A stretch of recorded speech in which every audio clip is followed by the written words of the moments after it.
Quero convidar o doutor, mestre e engenheiro com 30 anos de experiência como pesquisador, docente e executivo, vivido em instituições como Philips, Thornton, Termomecânica S.A., CTI e outras organizações. Professor no curso de doutorado em administração da FACAMP e em vários cursos de MBA e mestrado na Unicamp, PUC Campinas, INPG, entre outras instituições.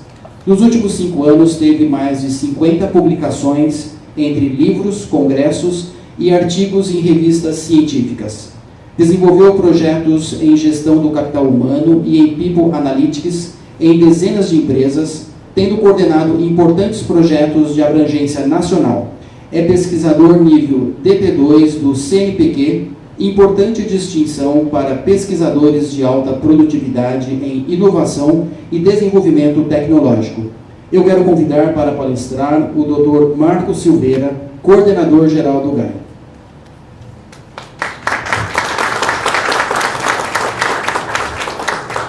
Olá, bom dia. Para mim é sempre uma alegria muito grande estar nesses eventos que realizamos mensalmente, Manhãs da Inovação. Aliás, eu estou vendo algumas pessoas aqui, quer dizer, estou tentando ver, né? Porque o óculos está sendo cada vez mais necessário. Obrigado. Quem que está vindo aqui pela primeira vez nesse evento? Nossa, a grande maioria. Sejam muito bem-vindos. Como o Newton explicou, esse é um evento que é financiado pelo CNPq, né, que é um órgão ligado ao mesmo ministério desse Instituto de Pesquisa, que é o Ministério da Ciência, Tecnologia e Inovação.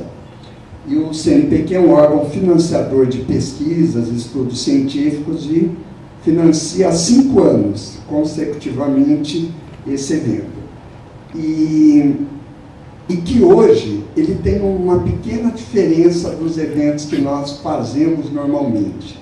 Porque, como vocês devem ter percebido, nós estamos na Semana da Ciência e Tecnologia.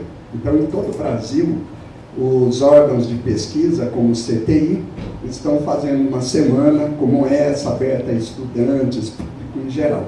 Mas esse evento acontece todo mês. Inclusive, o mês que vem vai ser 29 de novembro, é isso? Então, e são assuntos com caráter mais empresarial. As palestras que nós ministramos aqui são mais empresariais ou para profissionais da área de gestão como um todo. E falando nisso, quem de vocês aqui é de empresa? Que trabalha, atua, tem... Okay. E da área de pessoas, recursos humanos, quem é? Ah, legal, muito legal. Eu tenho falado desse tema People Analytics no Brasil inteiro, literalmente. Eu tenho um curso de 2 dias, por exemplo, em Porto Velho. Né? Você acredita, 2 meses atrás, foi ótimo, ótimo. Aí eu fui, a semana passada, em Brasília, num evento anual da Associação Brasileira de RH. E lá eles sabiam desse curso que eu tinha dado em Porto Velho. Então, a comunidade aí da área de recursos humanos é bem integrada e tem hoje um interesse muito forte nesse tema de People Analytics. Por exemplo, antes de ontem, terça-feira, eu dei esse curso em BH. Lá em Brasília vai ter uma turma dia 7 de novembro, já lotou. Já abrimos mais uma segunda turma, dia 9, uma outra turma dia 8 também, em Goiânia. Porto Alegre vai ter, Curitiba, São Paulo, Campinas, já temos várias vezes esse curso. Um curso de 8 horas. E por quê? Porque eu considero hoje um divisor de águas para o mundo das organizações, uma mudança importante.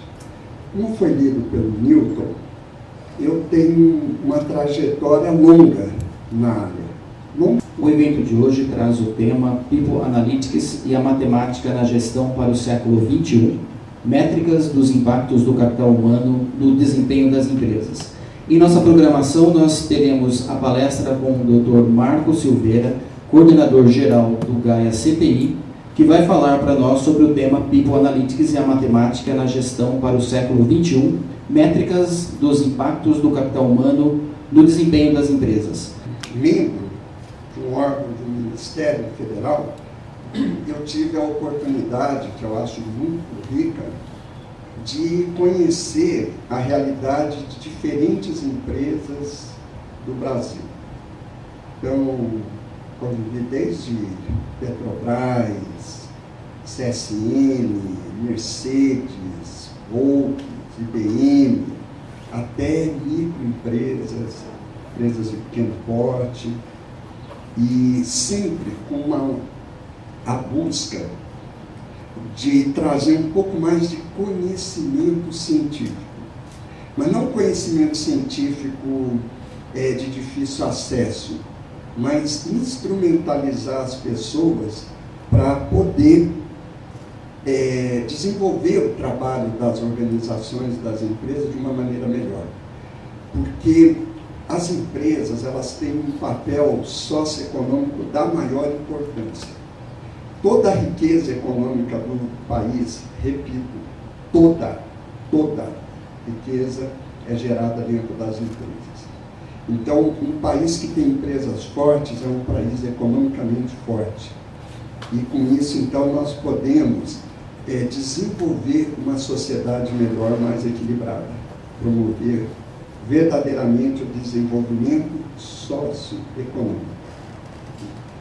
E por isso que, por exemplo, esse livro verde, que é o último que nós lançamos, tem o título de Competitividade com Qualidade de Vida, socioeconômico. Competitividade com qualidade de vida. E as empresas, não só no Brasil, mas no mundo todo, ainda cometem erros muito grandes. E isso prejudica tanto a sua competitividade nos mercados, como a qualidade de vida dos funcionários. Não é porque são pessoas ruins, não é porque são mensageiros do demo, como alguns costumam falar, mas é porque falta realmente conhecimento. E aí eu fiquei muito feliz quando soube que o tema dessa semana de Ciência e Tecnologia é a matemática está em tudo. Por quê? Porque a gente tem falado isso nos nossos cursos, né? E para a gente explicar melhor o que nós queremos dizer com isso, é interessante a gente trazer aqui para o nosso palco um dos maiores cérebros humanos de todos os tempos, o Galileu Galilei, que é o pai fundador da ciência como nós conhecemos, que nem sempre o mundo foi do jeito que é hoje, né? E Galileu, ele tem uma frase que é muito bonita e que nos leva, então, nos traz para o tema de hoje, para o tema da semana, que a matemática é o alfabeto que Deus usou para escrever o universo. O que quer dizer com isso? Se a gente lembrar, então, o papel, a importância do Galileu Galilei para a ciência, a gente pode começar a entender o que ele quer dizer para nós. A ciência, o que é a ciência humana? É a descoberta de leis que regem os fenômenos. Por exemplo, hoje nós sabemos calcular exatamente em que ponto um astro estará no céu num determinado momento, com precisão, às vezes, de segundos. Nós conseguimos identificar exatamente o efeito de uma determinada droga no corpo humano para promover as melhorias que desejamos. Recentemente, a gente tem visto o desenvolvimento de veículos autônomos, ou seja, carros que andam sem necessidade de um motorista.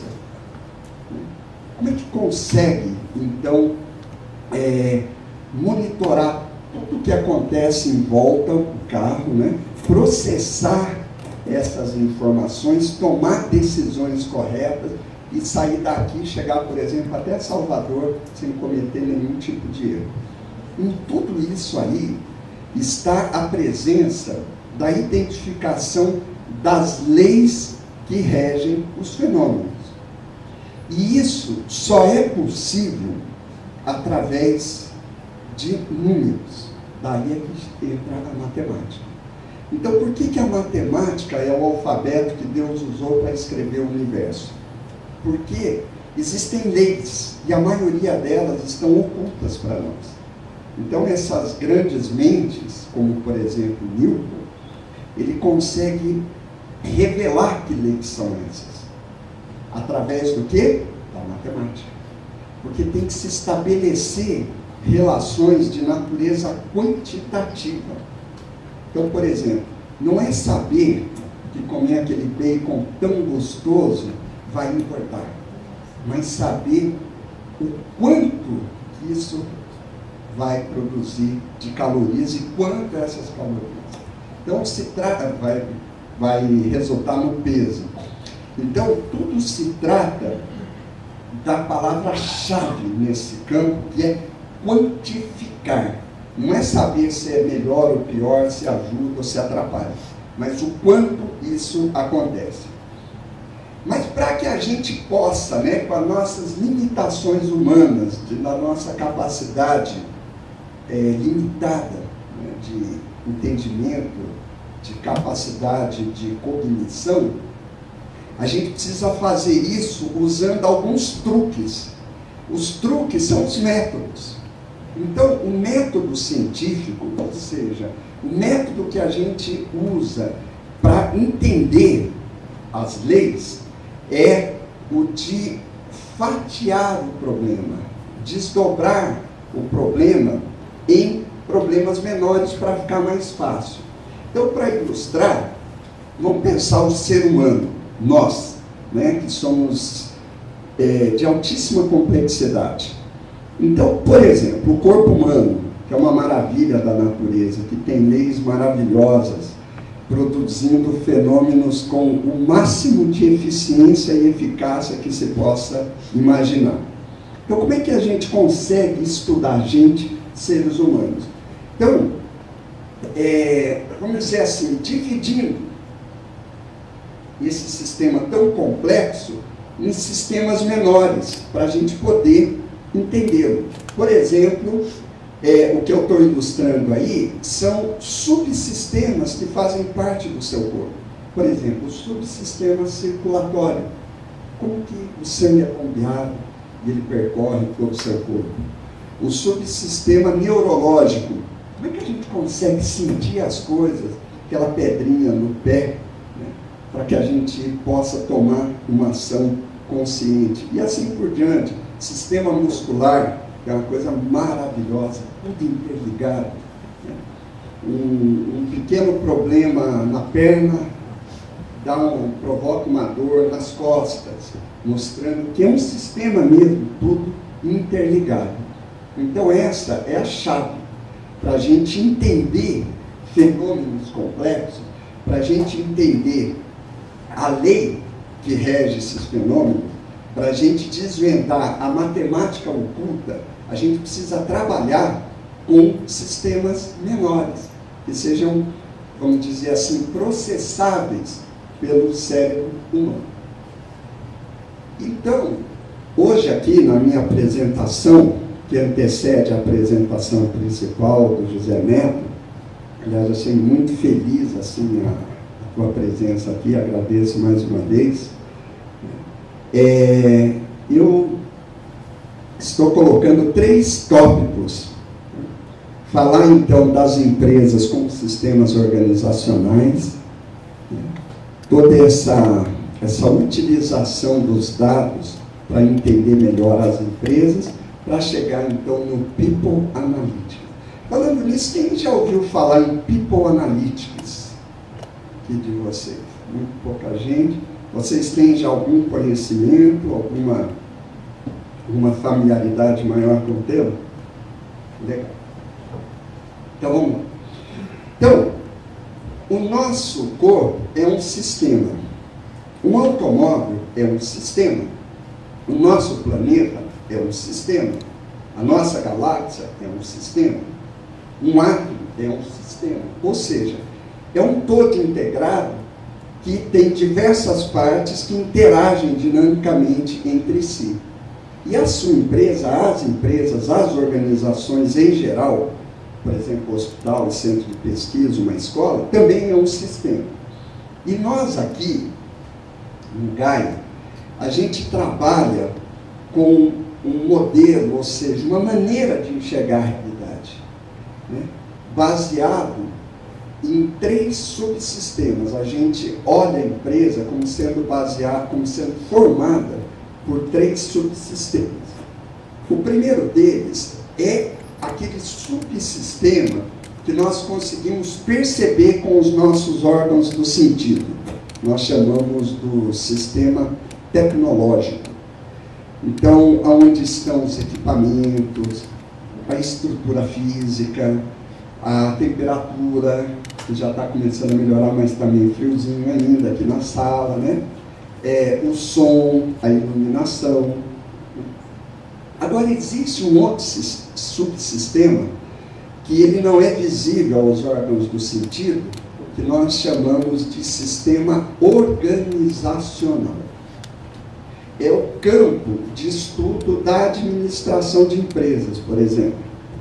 É dentro desse subsistema que estão coisas como, por exemplo, a estratégia da empresa, os seus processos, o sistema de informação, os departamentos, como que as decisões são tomadas, como que são os níveis organizacionais. Tudo isso pertence a essa dimensão, a dimensão organizacional. E existe, bom dia, sejam bem-vindos, um terceiro subsistema que é mais, como é que eu poderia dizer assim, de mais difícil percepção ainda, que é a dimensão humana, o subsistema humano, mas principalmente na sua esfera psicossocial, ou seja, tudo aquilo que diz respeito ao universo interior de cada um de nós. A dimensão psicológica e a dimensão sociológica das organizações. E essa é uma dimensão de grande impacto nos resultados. Grande impacto nos resultados. Por quê?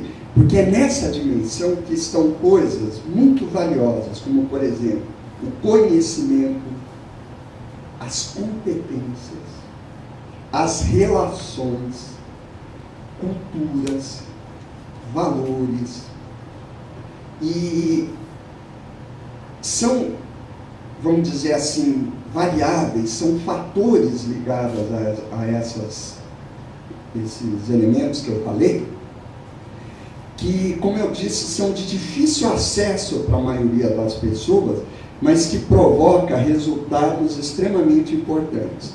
E eu, com todos esses anos que eu tenho de experiência, eu sou convicto, absolutamente convicto, que é a dimensão mais importante da empresa, porque tudo tem origem nela.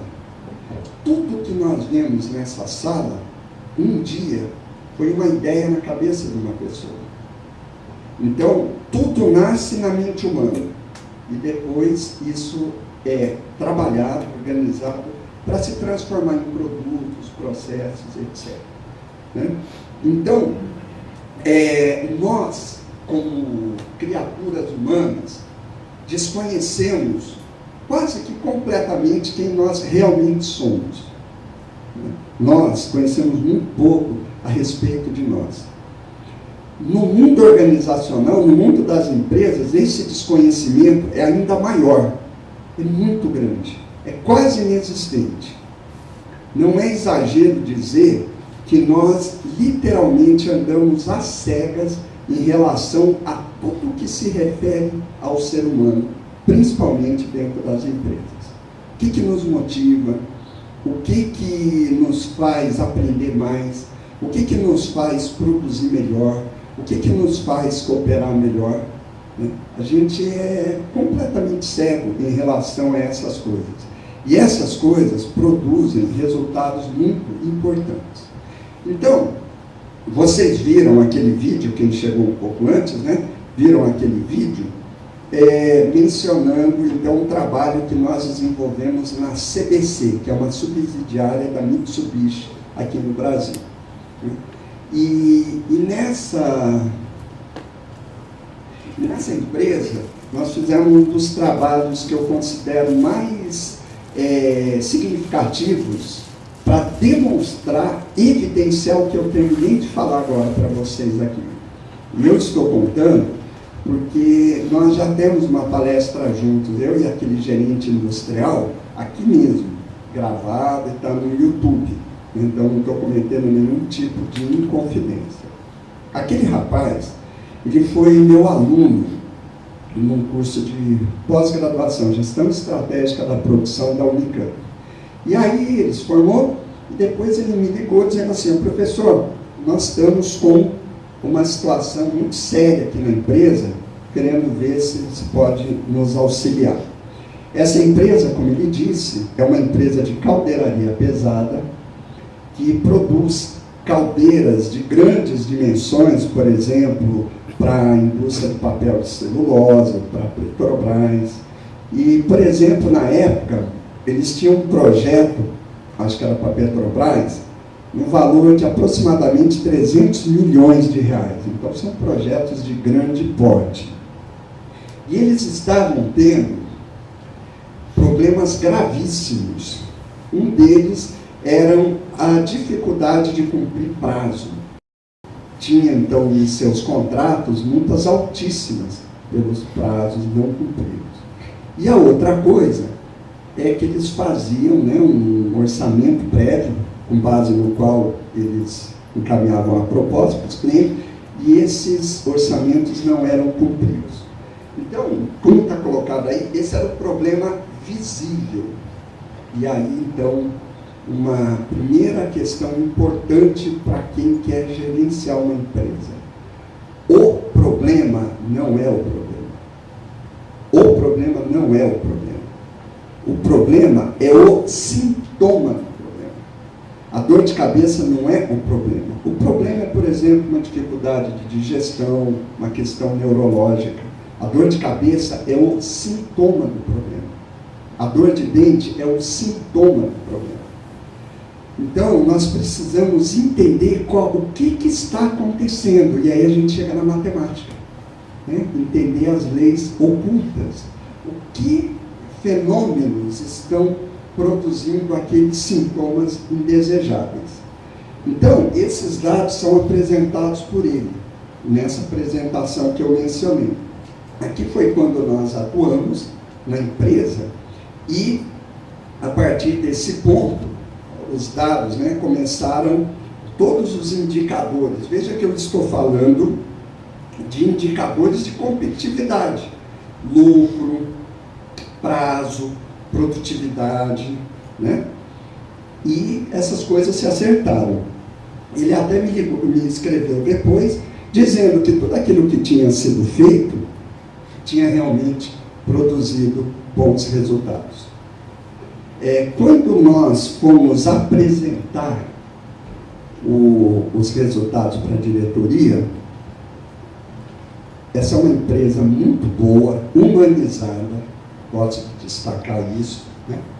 E aí, quando eu fui apresentar um relatório executivo, bem sintético, então, o que eu fiz? Eu falei assim: olha, o que está acontecendo é isso, isso, isso. E isso que está acontecendo aqui, que nós chamamos de falhas estruturais, né? Quer dizer, a causa da dor de dente, a causa da dor de cabeça, então ela vai provocando esse efeito por causa disso, vai provocando aquele efeito por causa daquilo. A gente vai estabelecendo relações causais, de causa e efeito, né? A pedra cai, efeito, porque tem a lei a força da gravidade, a causa. E aí nós fomos mostrando que aquelas mesmas causas além de todos aqueles problemas visíveis, estavam provocando problemas muito sérios nas pessoas, adoecimentos assim, muito sérios. Aí, quando eu terminei de falar, o diretor da unidade falou assim, na hora que eu terminei de falar, ele disse: como é possível vocês conhecerem tão profundamente a nossa empresa em tão pouco tempo? Por quê? Porque nós somos gênios, eles eram todos uns manezinhos, e chegou o gênio lá que sabia tudo de tudo? Não, porque nós conseguimos, através do levantamento, tratamento e análise dos dados, identificar o que estava acontecendo. Sabe por quê? Porque a matemática está em tudo. A matemática está em tudo. Existem leis, sempre existem leis governando os fenômenos. A gente que quase nunca percebe o que está acontecendo, né? Então, esse é um efeito, esse é um caso muito interessante, porque o que acontece com a empresa é exatamente o que acontece com você, comigo, com todos nós.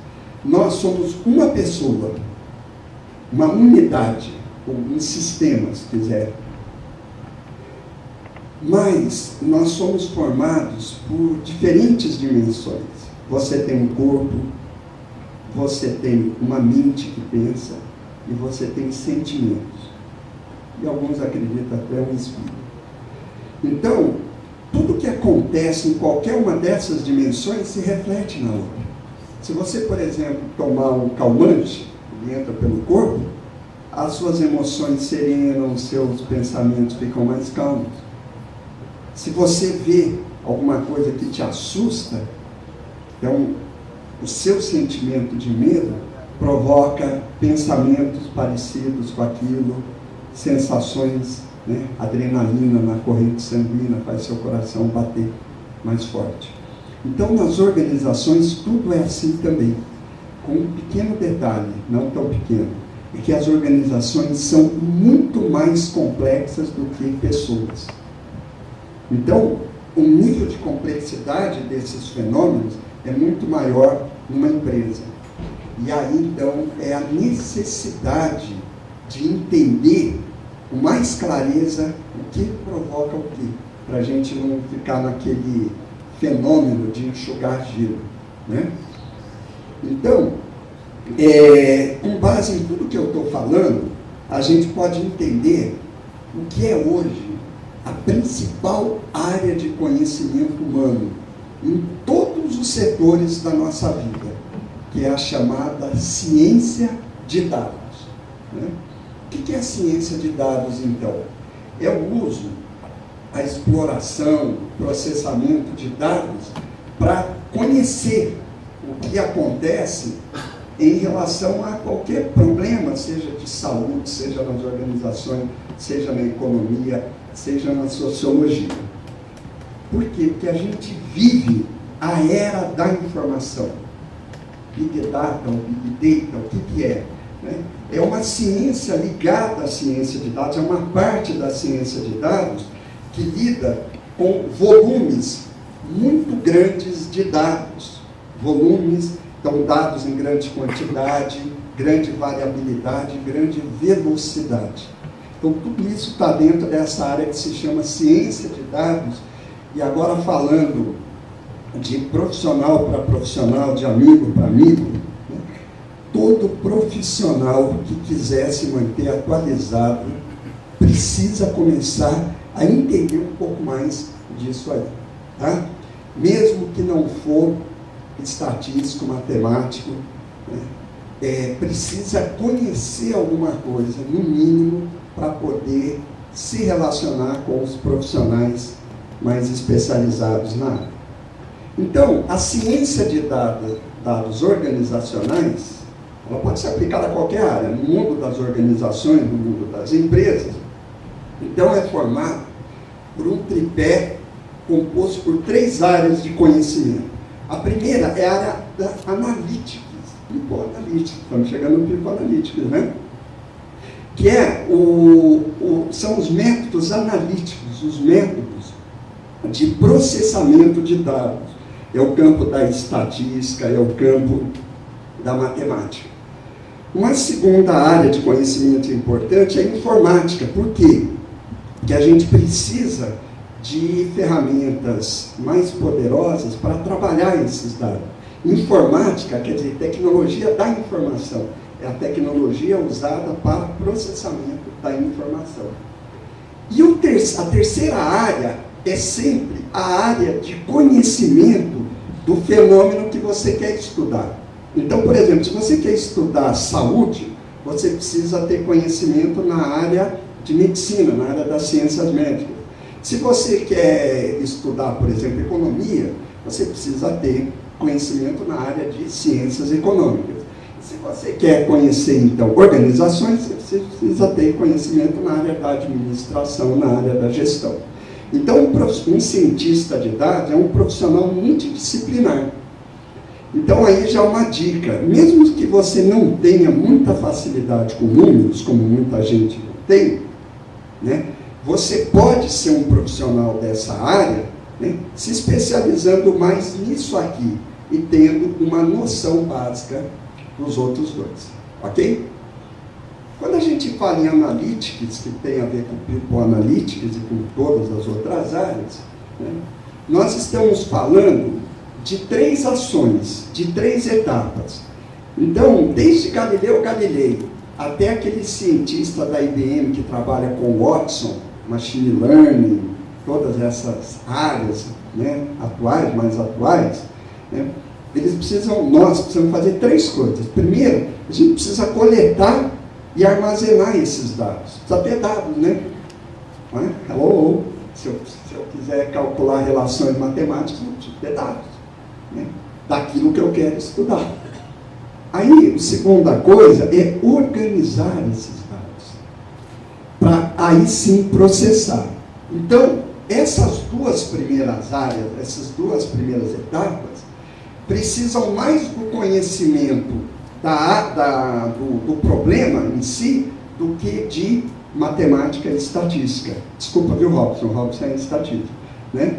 É só na terceira etapa que a gente chama de estatístico. Então, por exemplo, se eu quero conhecer alguma coisa da empresa, se eu quero conhecer alguma coisa das pessoas, do capital humano da empresa, eu preciso de profissionais que conheçam esse campo de conhecimento, né, para coletar e organizar os dados. Então, se vocês digitarem no Google a melhor profissão dos Estados Unidos em 2017, vocês vão ter acesso a essa notícia, tá? Que é a profissão do ano. E eu digo para vocês que será assim cada vez mais, pelo menos por uns 20, 30 anos, um profissional atualizado, um profissional que sabe transitar dentro dessa área. Não precisa, como eu disse, ser especialista em estatística. Eu faço uma comparação. Eu não preciso saber consertar um carro, mas é bom eu ter noção de um carro para, por exemplo, conversar com o mecânico, não cair em conversa furada, ter uma ideia do que está acontecendo, né? É essa a recomendação que eu dou. Bom, mas voltando à questão do Analytics nas empresas. Isso já vem sendo usado há algum tempo. Começou com a área financeira, entender como que os mercados financeiros se comportam, comportamento de economia, para tomar decisões relacionadas. No início dos anos 2000, essas ferramentas analíticas começaram a ser usadas nas áreas de mercado, ou seja, marketing comercial. Foi aí que começaram esses sistemas de BI, Business Intelligence, CRM, Customer Relationship Management, que é o quê? É o uso dos dados de mercado para entender o comportamento do consumidor, como que a concorrência está agindo, tendências da área tecnológica, ou seja, tudo aquilo que diz respeito ao mercado. People Analytics é o uso disso internamente. A maioria das pessoas que fazem curso comigo, é da área de pessoas, de RH. Mas tem também muita gente da área de marketing, BI, que a empresa está designando para auxiliar nesse trabalho, porque eles já conhecem as ferramentas analíticas. Então, Analytics está muito ligado com a questão da estatística, que é um ramo da matemática que tem a ver com coletar, processar e trabalhar grandes massas de dados. E serve para fazer tudo isso que eu disse agora, identificar as leis e, através disso, poder avaliar tendências, o que está acontecendo, relações de causa e efeito. Então, elas podem e devem ser usadas para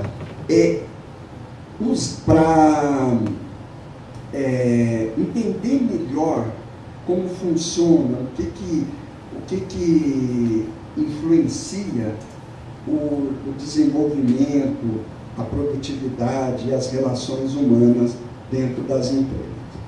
Mas aí a gente precisa de um caminho que começa por transformar massas difusas de dados em informação. Qual que é a diferença de uma coisa e outra? O tempo todo, agora eu vou falar mais de empresa mesmo, né? Estão sendo gerados dados na empresa. O João chegou às 8h15, a Maria produziu tantas unidades, o fulano de tal se acidentou, o outro fez um curso, o outro tem um nível de competência X. Então, isso são dados gerados aos montes, né, diariamente. E não tem significado nenhum, a menos que eu organize dentro de uma determinada lógica, por exemplo, para saber qual é o nível de atraso, qual é a porcentagem de horas perdidas, qual é a quantidade de horas de treinamento, quanto cada um está produzindo, qual é o nível de competência de cada um, existe cooperação nas equipes, qual é o nível dessa cooperação, né? E aí, fazer uso dessa informação, porque a informação em si não vale absolutamente nada, né? Senão, bastaria você comprar uma biblioteca, encostar na sua cabeça, estava tudo resolvido. Mas a gente precisa processar internamente para transformar isso em conhecimento. Então, a área do Analytics, da ciência de dados, ela vem até aqui, ó. Daqui em diante é ação humana. Então, a presença do ser humano é fundamental, né? E é nisso, então, que está inserido o People Analytics, né? People, pessoas. Então, métodos analíticos ligados a pessoas, ou métodos para medir o capital humano. É isso que é People Analytics, essencialmente, né? Olhando um pouquinho mais detalhadamente, People Analytics é medir através de métodos analíticos, alguns até bem sofisticados, o capital humano e seus impactos na empresa, tá? Então, ela pode ser aplicada em qualquer empresa, independente do porte, independente do nível que a empresa está, né? Tanto para a execução daqueles processos comuns, né, do RH, como para a gestão de pessoas em geral. Como foi dito aqui também pelo Newton na minha apresentação, nós aqui, nós demos origem a uma empresa chamada Integrare, que hoje presta serviços, faz capacitação e desenvolve software nessa área. Olha, sem medo de parecer muito prepotente, seguramente é a empresa líder no Brasil nessa área, seguramente. E provavelmente uma das empresas mais de ponta em nível internacional. Um dos fundadores esteve no ano passado na Inglaterra, no King's College de London, falando com a maior autoridade europeia nessa área, chamado Martin Edward. E ele falou que nós estamos no nível mais avançado do que eles. A gente trabalha com aspectos do ser humano dentro da empresa que a maioria nem até desconhece do que se trata. Por exemplo, a gente desenvolve um trabalho aqui na Embrapa Informática, né, que é liderado pela Giovana, faz assim, faz um tchauzinho, pela Giovana, que é mestre em engenharia de produção. O Robson está se integrando agora ao projeto, o Matheus, que está lá na frente, está também diretamente ligado, em que nós medimos o nível de cooperação dentro das equipes, entre as equipes, e a influência disso tudo numa coisa chamada presenteísmo, que é a ausência da pessoa no trabalho, que é a ausência invisível, que é medir o quanto que a pessoa realmente está presente no trabalho. Que é um grande mal das empresas e que a maioria nem sabe que existe.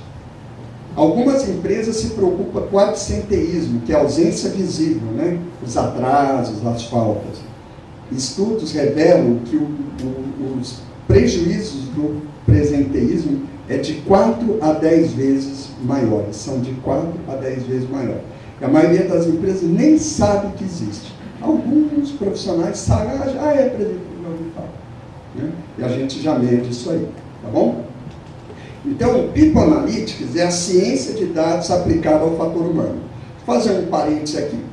Eu tenho apresentado casos com detalhes.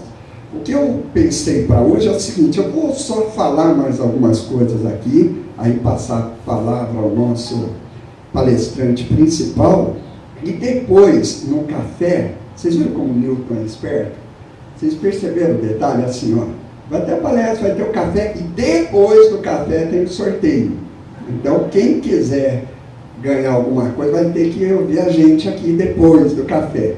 E nessa hora, então, é que a gente vai abrir para perguntas, e aí vocês vão perguntar o que vocês quiserem para mim e para o José Neto, tá bom? Então, agora eu não vou entrar em detalhes dessas coisas, vou só citar. Então, vamos lá. Então, é a ciência de dados aplicada ao fator humano. Por isso que é um caminho sem volta.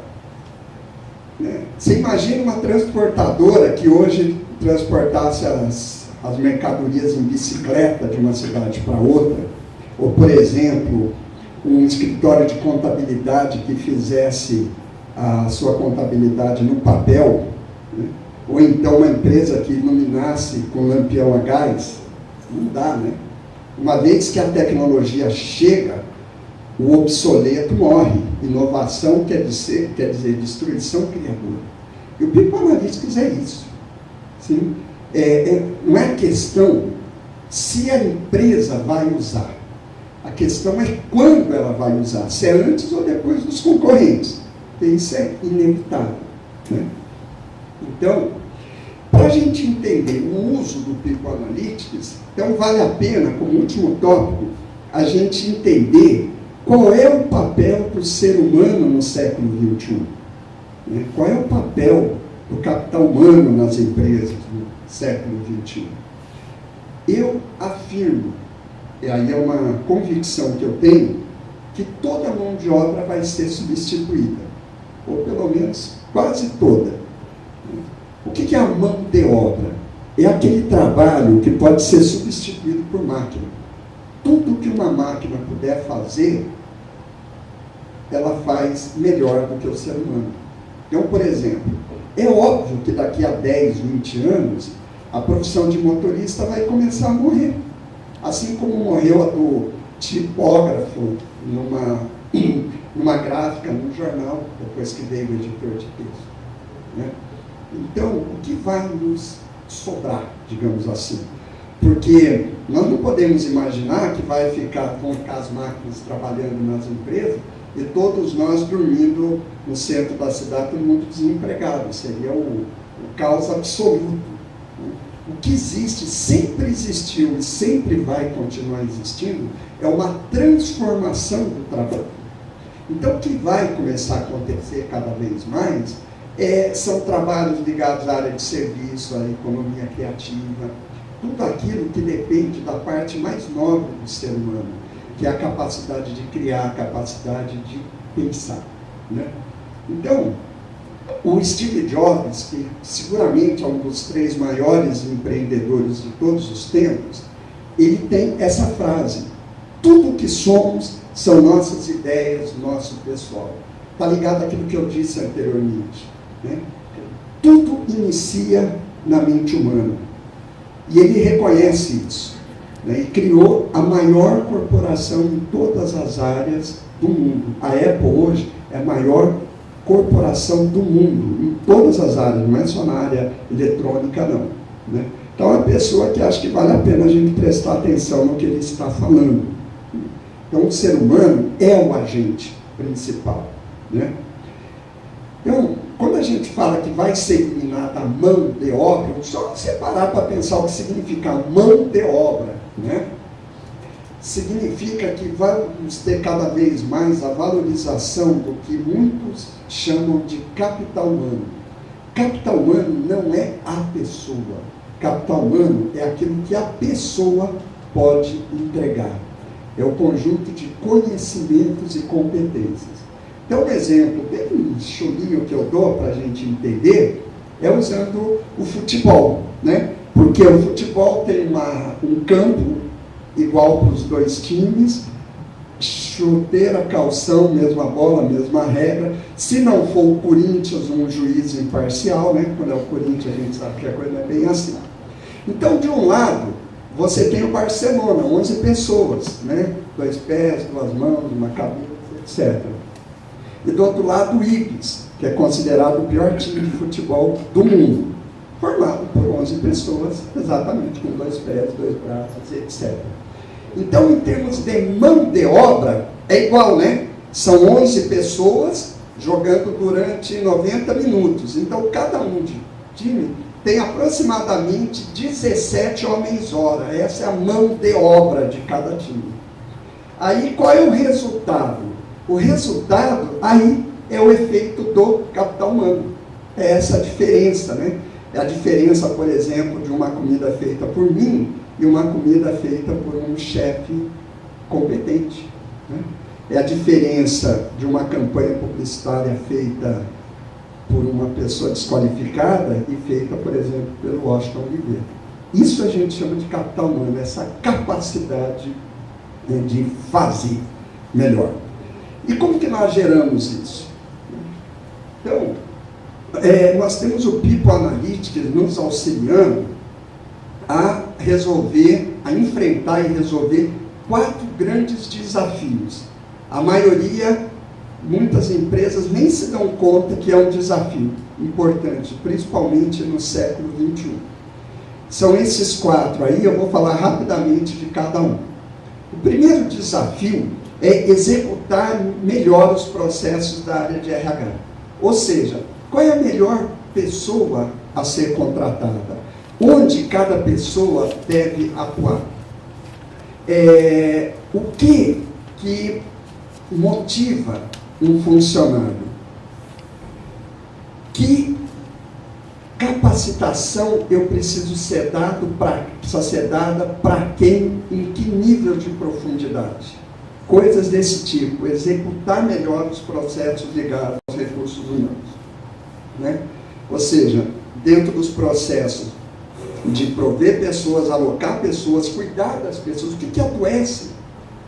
As doenças ocupacionais, elas são um problema seríssimo para a pessoa, para a família dela, para as empresas e para o país. Problema seríssimo, ninguém está cuidando disso, ninguém. Desenvolver as pessoas e gerenciar as informações. Então, o People Analytics entra em tudo isso aí. Tá? O segundo grande desafio é gerenciar melhor o fator humano nos vários processos da empresa. De compras, de vendas, de marketing, de produção, de manutenção, de tudo, né? Onde, então, a questão gerencial é fundamental. A gestão, a gestão é a inteligência da empresa, a gestão é o software da empresa. As pessoas, equipamentos, etc., é o hardware. O software, ou seja, a inteligência que eu uso para extrair benefícios desses recursos, é o que nós chamamos de gestão. É uma chave importantíssima, importantíssima. O Japão se tornou a maior economia do mundo na década de 80, baseado só em métodos de gestão. Eles não tinham dinheiro, não tinha nada. Só inteligência gerencial. Né?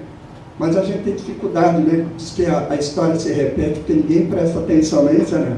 Então, Está você até hoje falando, olha, é bom, importante que a empresa seja um bom lugar para trabalhar, até hoje, né? Isso aí é 40 anos até a gente falava e daqui a uns 20 anos vamos continuar falando. Então é isso. As pessoas são portadoras das competências que fazem a execução dos processos. Então a má gestão faz com que esse recurso seja desperdiçado, recurso humano. É mais ou menos como se tivesse furo no cano d'água. É como se à noite alguém fosse lá e roubasse a matéria-prima dos armazéns. Mas isso as pessoas sentem, então elas tomam a providência. Agora, todo esse recurso humano que está sendo desperdiçado, isso ninguém vê, né? Porque os olhos não veem, o coração não sente, já ensinou a sabedoria popular. A terceira questão é integrar as pessoas nas contínuas inovação. Inovação é o resultado do conhecimento. Inovação é o efeito da aplicação de um novo conhecimento. E o conhecimento só existe na mente humana. Por isso que Steve Jobs falou aquilo. Porque é uma empresa altamente inovadora, a Apple. Então, tudo depende do ser humano nos processos de inovação. Então, como estimular as pessoas? Né? E aí tem uma outra coisa que as pessoas sabem menos ainda. Sabe a coisa mais importante para a inovação? É a cooperação. A inovação é fundamentalmente um processo coletivo. Isso vale para uma empresa e vale para a humanidade. Nenhum de nós individualmente consegue fazer nada. Tudo na empresa é coletivo. Tudo na empresa é coletivo. Então, criar integração dentro das equipes, entre os níveis hierárquicos, é um fator de aumento de eficiência e eficácia, muitas vezes, de ordem maior do que, por exemplo, um equipamento novo que seja mais produtivo. Né? Então, a empresa é como uma orquestra, então a gente precisa saber harmonizar pessoas, processos. Né? E aí, por último, a pergunta que eu fiz no começo. Mas como lidar com tudo isso se os profissionais que lidam com pessoas, inclusive os gestores, não são cientistas de dados, não são estatísticos, né? Como lidar com números, então? E aí, aquilo que eu mencionei inicialmente. People Analytics precisa dos conhecimentos analíticos, mas precisa também do conhecimento sobre pessoas. Então, o profissional People Analytics, ele pode e deve se desenvolver em todas as áreas. Se você precisa aprender mais sobre estatística, o Robson precisa aprender mais sobre pessoas. Então, isso é um trabalho multidisciplinar. Então, cuidado para não acontecer aquilo que aconteceu com a reengenharia. Um gênio lá da área de exatas, acho que sabe resolver os problemas da empresa e provocou problemas seríssimos para todas elas. Né? Então, é isso. Nós estamos atuando, né, aqui no Brasil, o Gaia e a Integrar é uma parceria. A Integrar é filha do Gaia, que a gente chama de spin-off. Né? E com isso, a gente espera que nós tenhamos organizações onde a área de pessoas forme, juntamente com a área financeira e a área de mercado, o tripé estratégico da empresa, que tenhamos empresas com relações melhoradas, mais cooperações, mais integração entre áreas. Isso é bom para a empresa e é bom para o ser humano, porque nós nos sentimos bem num lugar onde a gente é acolhido, onde a gente tem um senso de pertencimento, e com isso, então, alcançar um estágio que eu considero mais importante para as organizações, que se chama de sustentabilidade, que é ter competitividade com qualidade de vida.